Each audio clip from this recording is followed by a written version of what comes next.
A Marinha do Brasil enviou hoje uma equipe para procurar o indigenista brasileiro Bruno Araújo Pereira e o jornalista inglês Don Phillips, colaborador do jornal The Guardian. Eles desapareceram ontem no Vale do Javari, no estado do Amazonas. A Polícia Federal do Amazonas está apurando o caso. A União dos Povos Indígenas do Vale do Javari informou que Bruno Araújo Pereira recebia constantes ameaças de madeireiros, garimpeiros e pescadores. Em nota, a entidade disse que eles desapareceram no trajeto entre a comunidade ribeirinha São Rafael e a cidade de Atalaia do Norte. Pereira foi coordenador regional da FUNAI e conhecia bem o local. Ainda de acordo com a nota, o indigenista e o jornalista inglês iam visitar a equipe de vigilância indígena que estava próxima da base de vigilância da FUNAI, no Rio Ituí, para que o jornalista fizesse entrevistas com os indígenas. O jornal The Guardian disse que Phillips está trabalhando em um livro sobre meio ambiente. Ele mora em Salvador e também faz reportagens sobre o Brasil há mais de 15 anos para outros veículos como Washington Post, New York Times e Financial Times. Em nota, a Polícia Federal no Amazonas informou que o caso está sendo apurado. O órgão não deu outros detalhes das investigações. As equipes de busca retornaram hoje sem encontrar o jornalista e o indigenista. O delegado Ramon Santos Moraes, chefe da Polícia Federal de Tabatinga, disse que os trabalhos serão retomados amanhã cedo. Mais de 20 dependentes químicos foram internados de maneira involuntária pela Prefeitura de São Paulo desde o mês de abril, com autorização familiar. Nas últimas semanas, a polícia vem realizando operações para acabar com o tráfico de drogas na região central da cidade. Um familiar ou responsável legal do usuário pode solicitar a internação em um dos 97 centros de atenção psicossocial da capital ou em qualquer unidade de pronto atendimento. A medida que autoriza a internação involuntária foi sancionada em 2019 pelo presidente Jair Bolsonaro e faz parte do pacote antidrogas presente na Constituição. A prática já era realizada pela Prefeitura de São Paulo, mas foi intensificada nos últimos meses após o grande fluxo de usuários de droga na região central da cidade. Em um primeiro momento, os usuários são conduzidos até um hospital especializado e, por 90 dias, realizam um tratamento de desintoxicação. A maioria dos doentes apresenta um quadro de psicose e catatonia, que é um estado de perturbação psicomotora que pode ser provocada por fatores psicológicos ou neurológicos. Até o momento, 200 vagas estão disponíveis em um hospital da região para atender às necessidades dos dependentes químicos. Mas, de acordo com o prefeito Ricardo Nunes, essas vagas podem aumentar conforme a demanda. De todos os pacientes internados até o momento, 6 foram voluntariamente para comunidades terapêuticas. À tarde, uma pessoa foi morta em uma briga entre os dependentes químicos. Segundo a Polícia Militar, o homem foi ferido com um golpe de arma branca e morreu no local, enquanto um segundo ferido foi levado para um hospital da região. O Instituto Nacional de Meteorologia prevê mais chuvas para Pernambuco até quinta-feira. Os temporais já causaram a morte de 128 pessoas e muitos prejuízos em todo o estado. 37 municípios decretaram situação de emergência. O IMET prevê que vai continuar chovendo em toda a região nordeste do país, pelo menos até a próxima quinta-feira. Há chances de mais chuva na região metropolitana do Recife, onde o número de pessoas desabrigadas já passou de 11 mil. Segundo a Defesa Civil, mais de 71 mil pessoas ainda estão fora de casa depois dos temporais. O Centro Nacional de Monitoramento e Alertas de Desastres Naturais alerta para a possibilidade de alagamentos e inundações urbanas moderadas na zona da Mata de Pernambuco e na região metropolitana da capital. Diante da situação, agentes comunitários e de saúde, treinados pela Prefeitura do Recife, vão fazer visitas para avaliar as informações de danos patrimoniais causados pela chuva. A gestão municipal informou que começou a treinar 140 agentes para agilizar o pagamento do auxílio emergencial do estado de Pernambuco, junto com a Prefeitura da capital. O governo do estado anunciou o Auxílio Pernambuco, no valor de R$ 1.500 a famílias atingidas pelas chuvas que estão inscritas no Cadastro Único para Programas Sociais do governo federal. A Prefeitura de Recife também anunciou um auxílio de R$1.000 para as famílias do Cadúnico, que moram em áreas de risco reconhecidas pela Defesa Civil. Além disso, a gestão municipal vai aumentar para R$300 o valor do auxílio moradia, com a ajuda financeira da Câmara de Vereadores. E agora vamos conferir quantas vacinas contra a Covid o Brasil aplicou até o momento. 443.475.665 doses. Em relação às de reforço, que são a terceira e a quarta doses, já são mais de 98.221.000. O bilionário Elon Musk voltou a cogitar a possibilidade de retirar a oferta de compra do Twitter com a alegação de que a rede social não cumpre com as obrigações de fornecer os dados necessários sobre contas falsas. Um documento apresentado à Bolsa de Valores, divulgado nesta segunda-feira, afirma que o Twitter cometeu uma clara violação material das obrigações sob o acordo de fusão. Com isso, Musk se reserva o direito de não consumar a transação e o direito de encerrar o acordo de fusão. O texto foi divulgado no site da Agência Reguladora do Mercado de Ações, a SEC. Depois de apresentar em abril uma oferta de compra da plataforma por $44 bilhões, Musk colocou em dúvida várias vezes os dados fornecidos pelo Twitter sobre contas falsas e as medidas adotadas para limitar a proliferação. De acordo com o Twitter, as contas falsas representam menos de 5% das registradas. Este novo episódio na operação midiática de compra da rede social ocorre depois do término, na sexta-feira, do prazo para as autoridades dos Estados Unidos iniciarem a análise da operação, o que não fizeram e, portanto, deixaram o campo aberto para que a transação fosse realizada. O preço cada vez mais alto dos combustíveis, aliado aos custos de manutenção dos veículos, estão fazendo os motoristas de transporte por aplicativo repensarem se a profissão vale a pena. Sem contar que é preciso dirigir 12 horas por dia, ainda com riscos de assaltos. Jean trabalha como motorista de transporte por aplicativo há mais de 2 anos. Ele usa o próprio carro. Antigamente, o trabalho rendia algum dinheiro e completava a renda da família dele. Hoje, para pagar as despesas do dia, como combustível e a manutenção do carro, precisa ficar mais horas dirigindo. Antigamente a gente trabalhava 8 horas, agora tem que trabalhar 12, 14 horas. Não aumentou só o combustível, aumentou troca de óleo, pneu, tudo isso aí, documentação do carro também, PVA, licenciamento, tudo isso aumentou, né? Para esse especialista em finanças, a pandemia foi uma das vilãs desse mercado. Trouxe a alta da inflação, que impactou muito neste setor. A outra foi a falta de planejamento financeiro. É aquela coisa de não saber dizer não para a família, não compartilhar esse momento de uma forma mais clara. Ainda é muito tabu dentro das famílias a gente falar de dinheiro, né? Então, e agora, o principal, né, é não saber quanto ganha e quanto gasta. E não foi só no bolso o prejuízo. Um levantamento da Companhia de Engenharia de Tráfego de São Paulo aponta que motorista de transporte por aplicativo já é a 5ª ocupação com maior número de acidentes na capital paulista e a 6ª com maior número de vítimas fatais. A pesquisa realizada por uma associação de motoristas por aplicativo apontou que entre as maiores causas de acidente estão as jornadas excessivas de trabalho.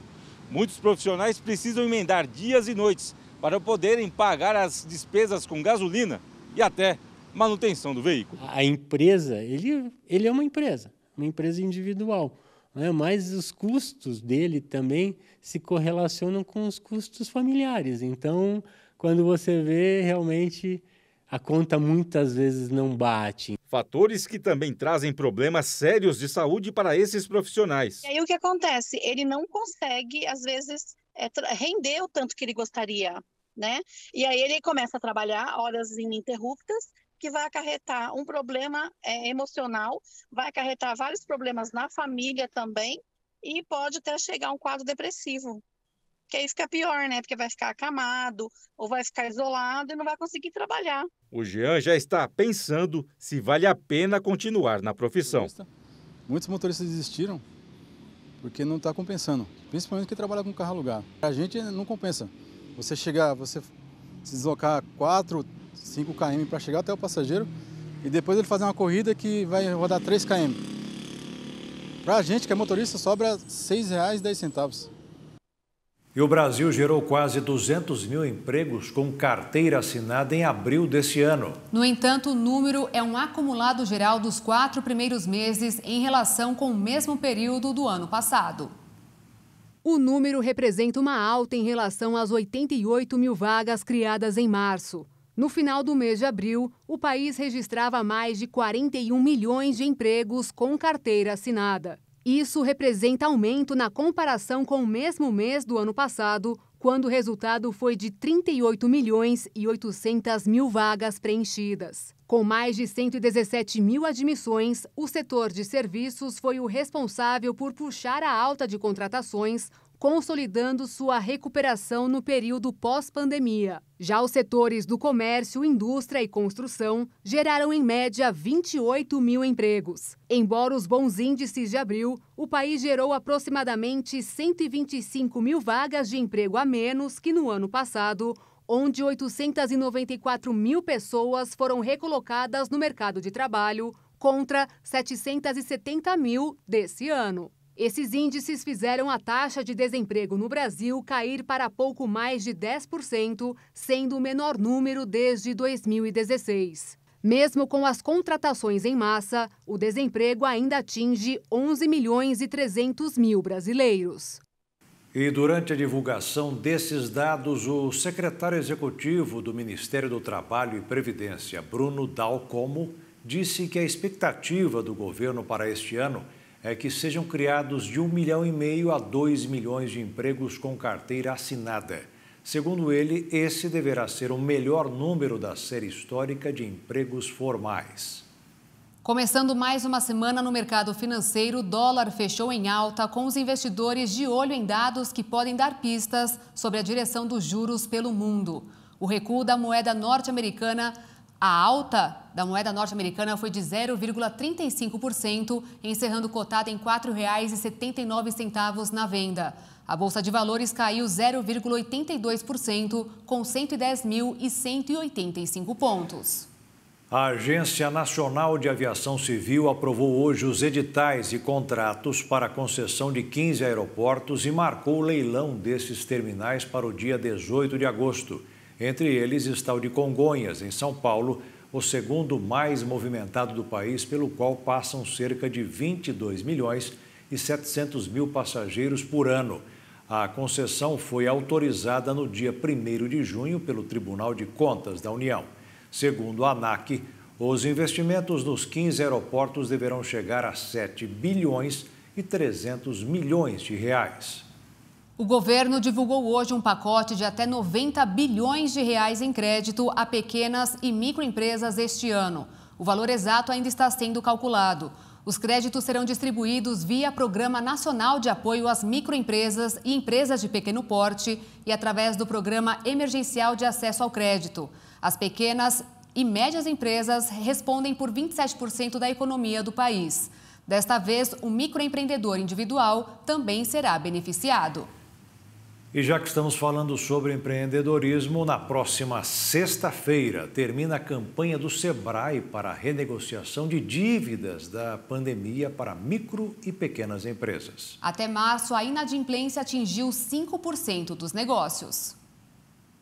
As dívidas de micro e pequenas empresas que forem feitas durante a pandemia podem ser renegociadas. Uma campanha lançada pelo Serviço Brasileiro de Apoio às Micro e Pequenas Empresas está dando apoio aos pequenos negócios que tenham empréstimos com parcelas em atraso. A proposta é oferecer melhores condições aos micro e pequenos empresários para voltar à normalidade dos fluxos de pagamento. O Sebrae também está oferecendo orientação financeira às empresas que queiram readequar sua rotatividade de caixa às novas condições do empréstimo.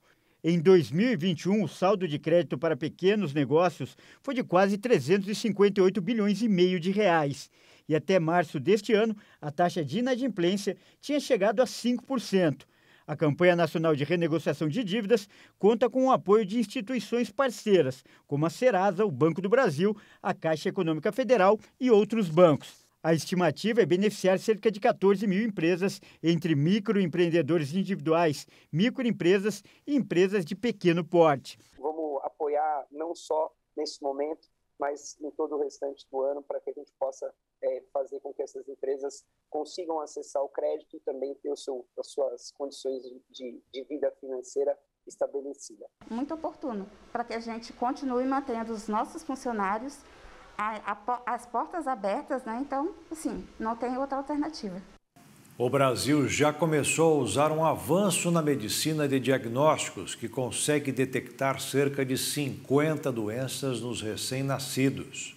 Neste Dia Nacional do Teste do Pezinho, a comemoração é diferente, porque desde o último dia 26 de maio, a Rede Pública de Saúde passou a disponibilizar de forma gratuita uma versão ampliada do exame, com possibilidade de diagnóstico de aproximadamente 50 doenças nos bebês. O teste tradicional diagnostica 6 doenças e condições congênitas que, identificadas logo no início da vida, podem fazer a diferença nos índices de mortalidade infantil e no desenvolvimento saudável da criança. A lei que amplia o teste, sancionada em maio, só entra em vigor 1 ano após sua publicação e será implementada de forma escalonada para aperfeiçoar o Programa Nacional de Triagem Neonatal. Por esse motivo, o novo modelo do teste está disponível, por enquanto, apenas para uma pequena parcela da população brasileira, como os moradores da capital de São Paulo e Brasília.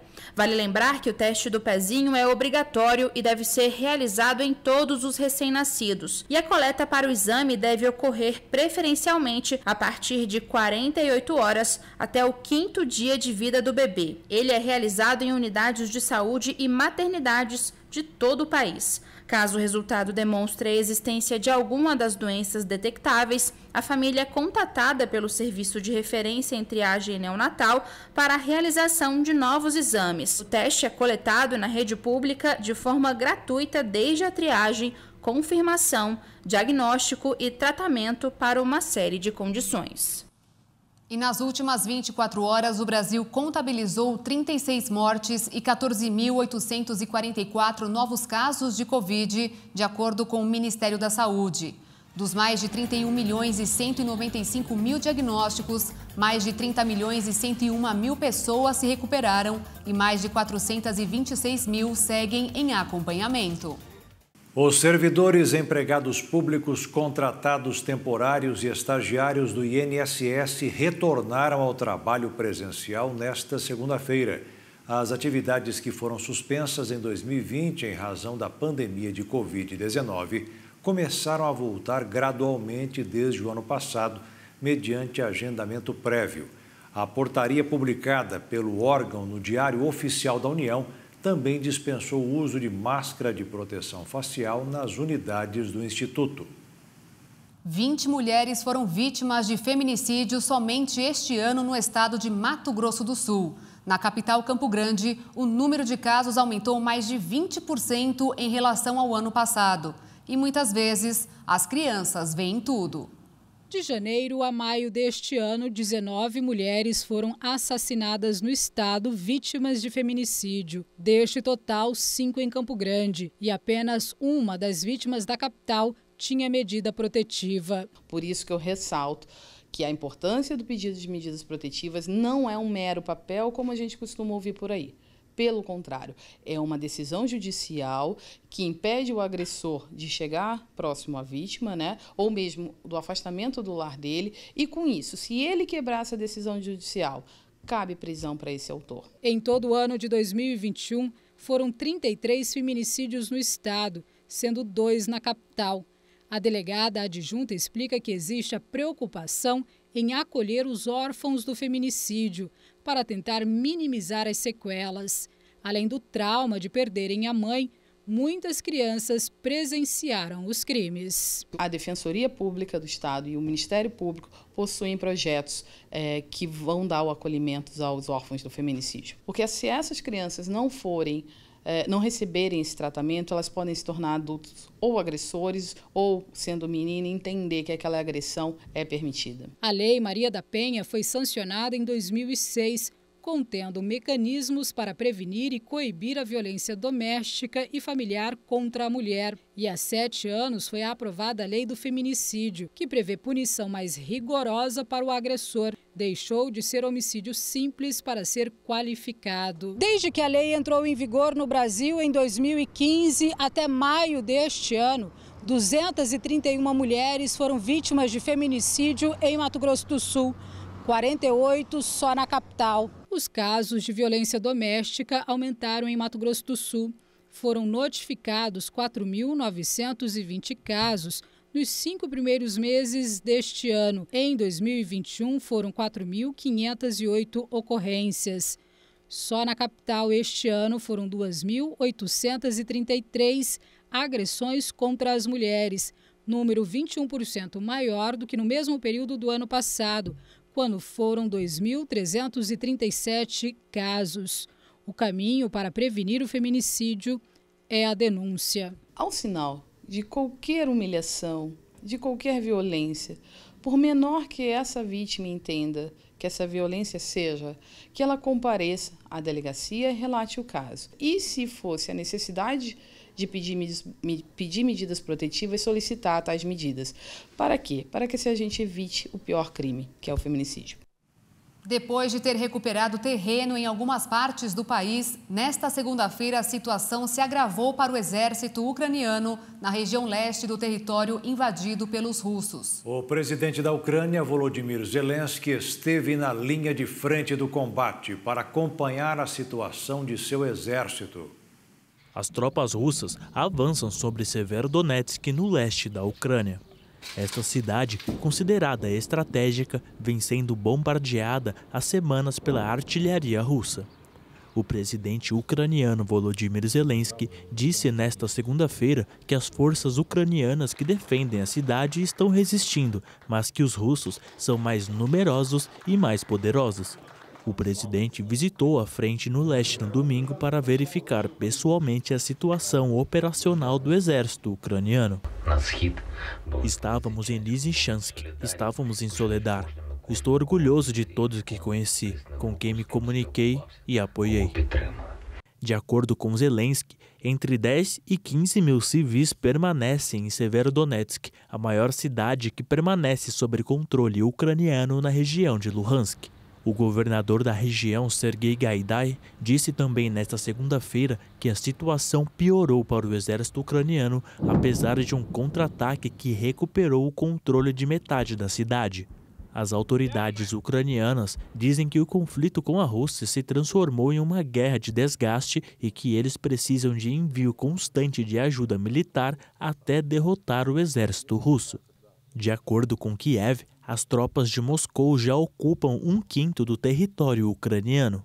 Nesta segunda-feira, o Reino Unido prometeu enviar lançadores de foguetes com alcance de até 80 quilômetros. A decisão vem após o anúncio de Washington na semana passada sobre o envio de lançadores múltiplos montados em veículos blindados leves com alcance semelhante aos do Reino Unido. O presidente Jair Bolsonaro fez uma proposta hoje para a redução do preço dos combustíveis. Segundo ele, a União vai deixar de cobrar impostos federais, diesel, etanol, gasolina e gás de cozinha. Em troca, os estados concordariam em zerar o ICMS até o fim do ano. Mesmo assim, Bolsonaro garante que vai dar uma compensação aos governadores. Os cálculos ainda não foram fechados. O anúncio foi feito em pronunciamento no Palácio do Planalto, ao lado de ministros e dos presidentes da Câmara, Arthur Lira, e do Senado, Rodrigo Pacheco. Jair Bolsonaro disse esperar que o projeto que limita o imposto estadual a 17%, que enfrenta forte resistência de governadores e já foi aprovado pela Câmara, seja aprovado no Senado. Mas declarou que o governo federal resolveu avançar nessa diminuição da carga tributária para os brasileiros. Mas o governo federal, conversando com as duas lideranças do Congresso, resolveu avançar nessa diminuição da carga tributária para os brasileiros. No tocante ao diesel, nós já zeramos o imposto federal do mesmo, que é o PIS/COFINS, e estamos propondo aos senhores governadores o 17% que fica para eles, em uma vez aprovado o projeto de lei complementar, nós, o governo federal, zerarmos o ICMS do diesel e nós pagaríamos aos seus governadores isso que eles deixariam de arrecadar. Também, no gás de cozinha, nós zeramos o imposto federal PIS/COFINS desde o ano passado e desde que os senhores governadores entendam que possam também zerar o ICMS, nós, o governo federal, ressarciremos aos seus governadores o que eles deixarão de arrecadar. O ministro da Economia, Paulo Guedes, disse que os repasses para compensar os estados serão garantidos com receitas orçamentárias extraordinárias que ainda não foram lançadas no orçamento, mas que serão limitados aos valores que superaram as expectativas do governo. A ideia é justamente que uma parte que venha por esse teto de 17%, essa seja a colaboração dos estados e municípios, e o governo federal, por outro lado, transferindo recursos para qualquer redução de impostos que vá além disso.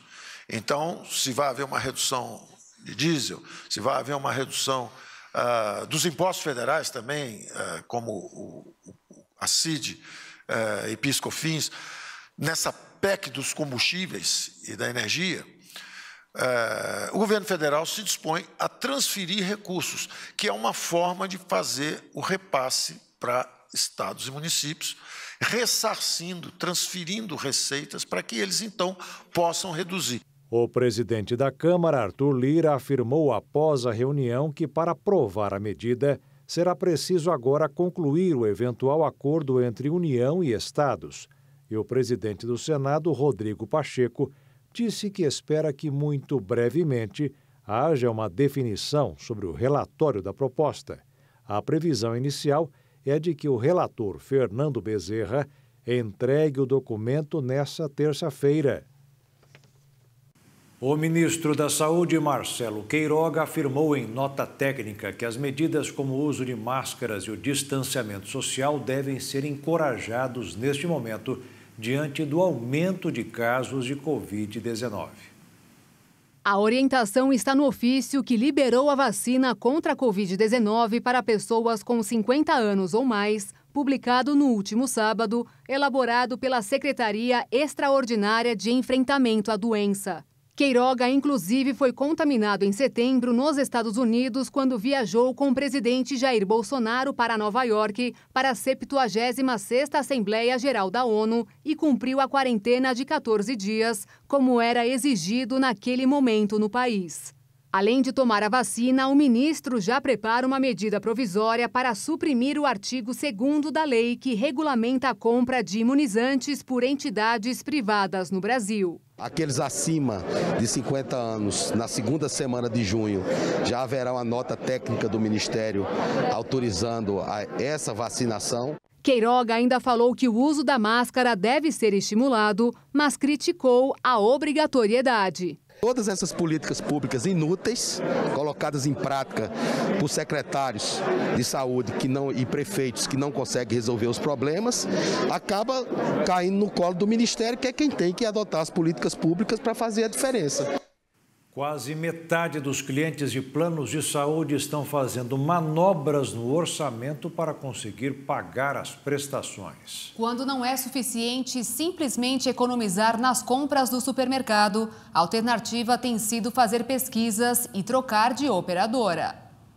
Uma pesquisa da ANAB, Associação Nacional das Administradoras de Benefícios, mostrou que quase 50% dos entrevistados precisaram ajustar seu orçamento para não perder o plano de saúde que já tinham. O levantamento, que ouviu mais de 1.000 pessoas em todo o país, revelou ainda que 83% das pessoas têm medo de perder o plano de saúde por conta das dificuldades financeiras causadas pela crise econômica. A portabilidade variedade de planos de saúde quando um beneficiário contrata um plano de saúde de uma mesma operadora ou de uma operadora diferente, sem precisar cumprir novas carências, tem sido uma das saídas encontradas para conseguir manter o convênio. De acordo com a ANS, Agência Nacional de Saúde Suplementar, o interesse pela portabilidade aumentou 12,5%. O principal motivo para quase metade dos beneficiários foi a busca por um plano mais barato.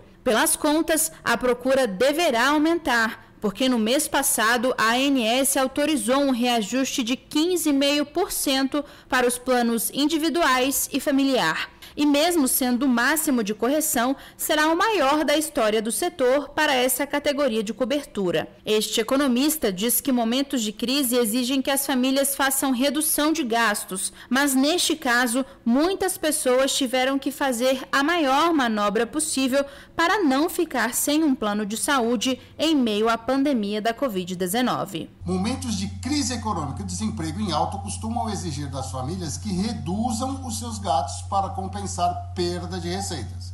E o plano de saúde, por se tratar de uma despesa fixa, olha lá, muitas vezes entra na lista dos cortes. No entanto, a recessão dessa vez foi potencializada pela chegada de uma pandemia, o que aumenta a importância de ter acesso a serviços de saúde.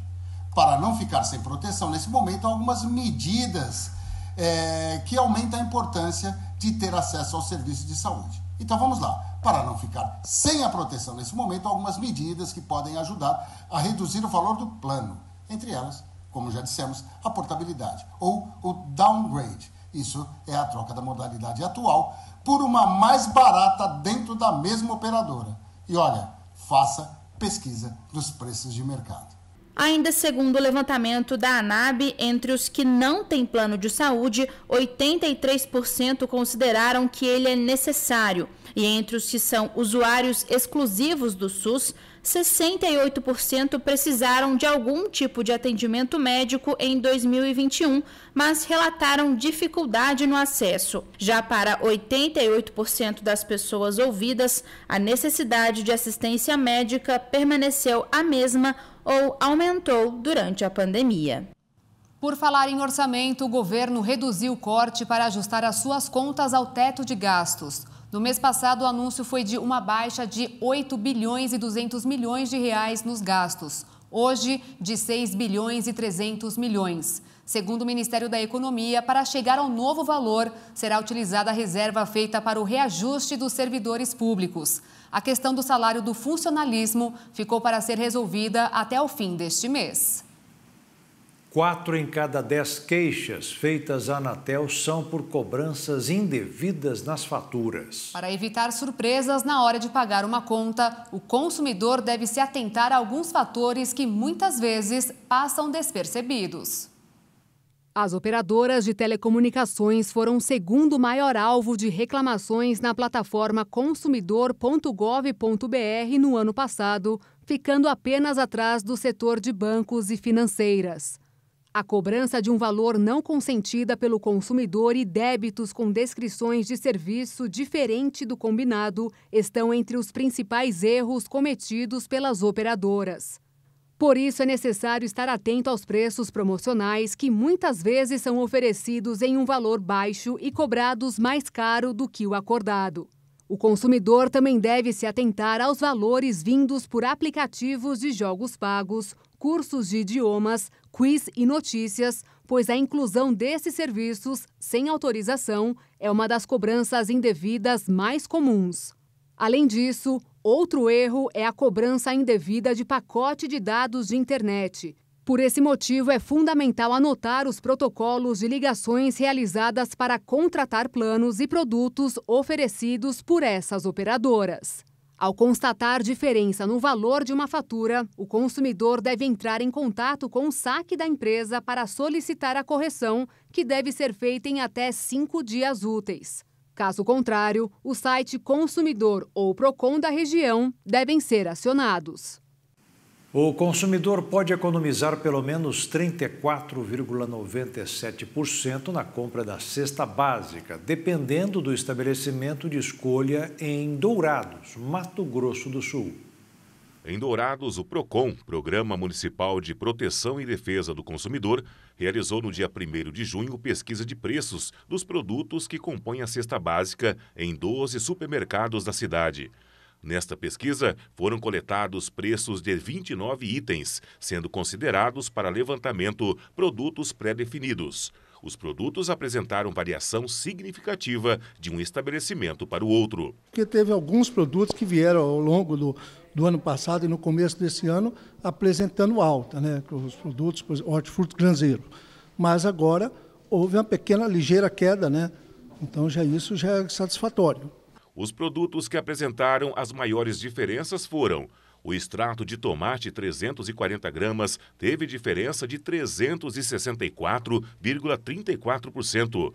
O alho 200 gramas apresentou diferença de 142,31% entre o menor e o maior preço. O sabão em pó de 1 kg, 164,82%. A erva de tereré, 500 gramas, com diferença de 404,55%. Cebola apresentou diferença de 167,17%. Foram encontrados 13 produtos com diferença superior a 100% entre os estabelecimentos com o menor preço para o maior. O consumidor deve ficar atento às especificações contidas na embalagem, como prazo de validade, composição e peso líquido do produto. Qualquer dúvida ou reclamação pode ser feita pelos telefones 3411-7754 ou 151. Representantes de vários países se reúnem na Alemanha para tentar concretizar a ambição apresentada durante a COP26, que aconteceu há 6 meses. A ONU afirmou que as crises atuais não podem justificar uma falta de combate contra as mudanças climáticas. Representantes de cerca de 200 países estão reunidos para 11 dias de sessão intermediária em Bonn, sede da agência especializada da ONU, para tentar concretizar a ambição apresentada há 6 meses durante a COP26 em Glasgow. A comunidade internacional reafirmou, então, o objetivo de conter o aquecimento global a 1,5 graus Celsius, quando o aquecimento já é de 1,1 graus Celsius, desde que a humanidade começou a usar industrialmente as energias fósseis. Desde a reunião na Escócia, o mundo foi abalado pela invasão da Ucrânia e as consequências nos mercados de energia e alimentos, muitas vezes empurrando a crise climática para o segundo plano, apesar da divulgação de um relatório alarmante do IPCC, os especialistas em clima da ONU. O Pacto Climático alcançado em Glasgow convocou os países a revisitar e fortalecer os objetivos para alinhá-los com os do Acordo de Paris até o final de 2022. O Acordo de Paris, peça fundamental na luta contra as mudanças climáticas, busca conter o aumento médio da temperatura do planeta bem abaixo dos 2 graus Celsius em relação aos níveis pré-industriais e, se possível, abaixo de 1,5 graus Celsius. Muitos países não cumprem com os compromissos atuais, o que deixa os objetivos de Paris fora de alcance. Especialistas estimam que o mundo está atualmente em uma trajetória catastrófica de aquecimento de 2,8 graus Celsius. Os Estados Unidos e a Coreia do Sul dispararam 8 mísseis nesta segunda-feira contra alvos no Mar do Japão. O exercício militar foi uma resposta aos testes de armas realizado pela Coreia do Norte no dia anterior.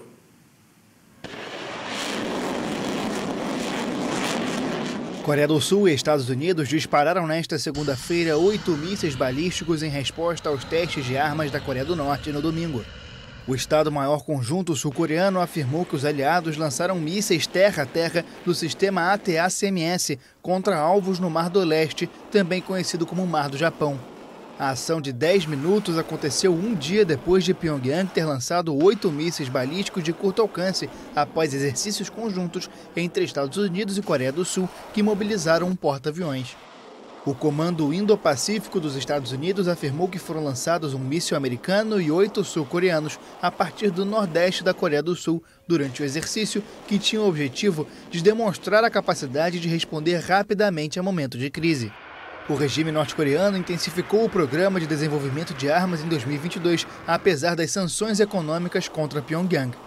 Funcionários de alto escalão da Coreia do Sul e dos Estados Unidos, assim como analistas, acreditam que o país liderado por Kim Jong-un se prepara para executar um teste nuclear.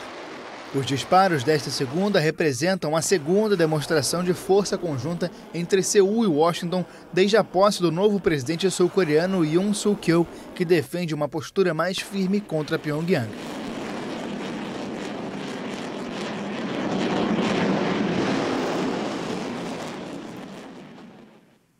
Nesta segunda-feira começou a 9ª edição da Cúpula das Américas. O evento, que está sendo realizado nos Estados Unidos, envolve discussões sobre problemas comuns entre os países e visa buscar soluções para o desenvolvimento da região.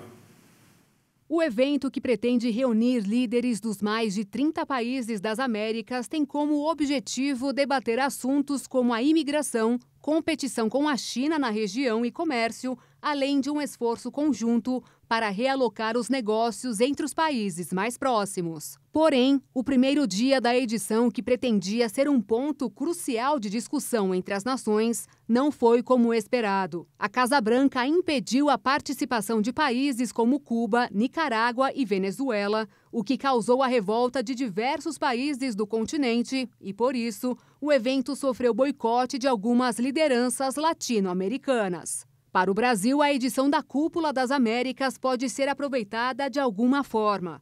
10 dias antes do início da edição, o presidente Jair Bolsonaro confirmou sua presença.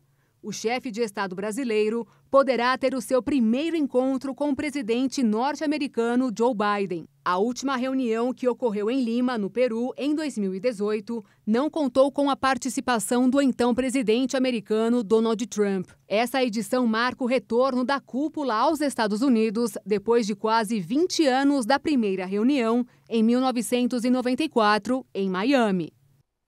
O primeiro-ministro do Reino Unido, Boris Johnson, enfrentou nesta segunda-feira uma votação do parlamento que poderia retirá-lo do cargo. O motivo da votação foram as denúncias de festas que ocorreram em seu gabinete enquanto seu país sofria com severos lockdowns contra a Covid-19 na Inglaterra. O parlamento britânico votou nesta tarde a chamada moção de desconfiança, que é uma consulta sobre a confiança dos deputados na capacidade do primeiro-ministro em permanecer liderando o governo. O anúncio da votação foi feito por um dos funcionários do Partido Conservador, Graham Brady. Com 148 votos pedindo sua saída e 211 a favor, Johnson permanecerá no cargo e não pode sofrer nova moção pelos próximos 12 meses. Segundo as regras do governo britânico, o partido precisa que 15% dos seus parlamentares apresentem uma carta com o pedido, ainda que de forma secreta. 54 dos 359 deputados fizeram o pedido, o que ativou a votação. A polêmica que envolve Boris Johnson até hoje não é bem vista pela população inglesa, pois na época as visitas eram proibidas e a maior aglomeração se limitava a 2 pessoas ao ar livre, ainda que a uma distância de 2 metros.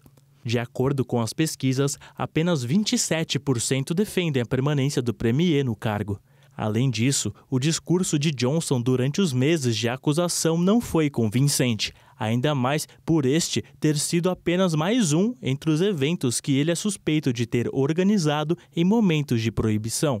A polícia britânica emitiu um total de 126 multas por festas realizadas no gabinete do primeiro-ministro. Johnson e sua esposa foram multados em abril por um encontro no gabinete para comemorar o aniversário de 56 anos do primeiro-ministro em junho de 2020. E um grande desfile em Londres, que reuniu milhares de pessoas, marcou o encerramento das comemorações pelos 70 anos de reinado da Rainha Elizabeth II.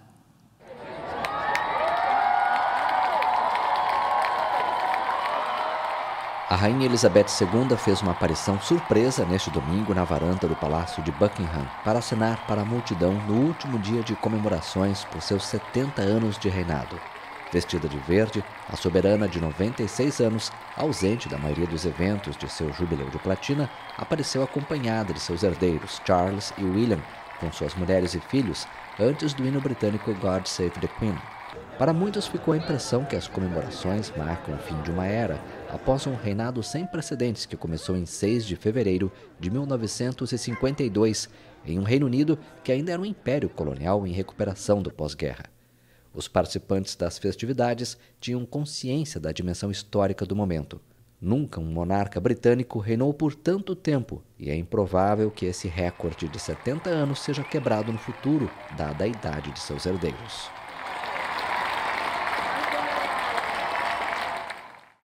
Uma iniciativa inédita, sempre com foco no futuro dos pequenos, vai beneficiar quase 300 alunos das séries iniciais de uma escola de Campo Grande, em Mato Grosso do Sul.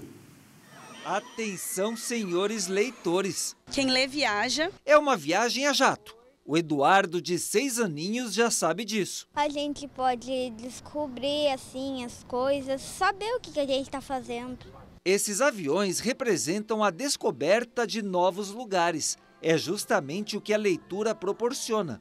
Eu gosto de ver as figurinhas.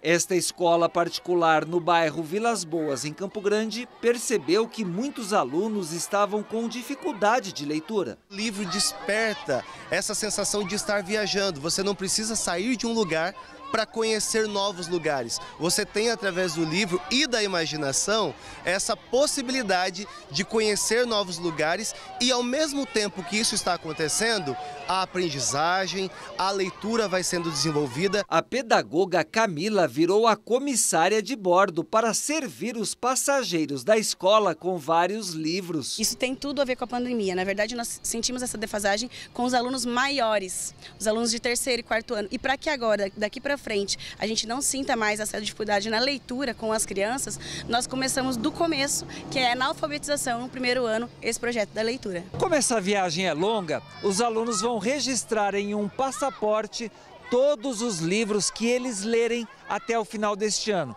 E quando chegar em dezembro, a viagem continua. Um outro passaporte que a gente vai mandar fazer com os livrozinhos, com a capa de cada livrinho que eles leram durante o ano todo. O projeto envolve só os alunos do 1º ano, que adoraram a ideia. Eu imagino bastante coisas assim. Quando eu começo a ler, eu vou pensando nas coisas assim, como que seria se eu estivesse lá no negócio? Nossa, é muita coisa para falar, mas eu não tenho tanta saliva assim não. E a Camila vestiu até roupa de piloto. Tá prontinha para viajar pelo mundo da leitura.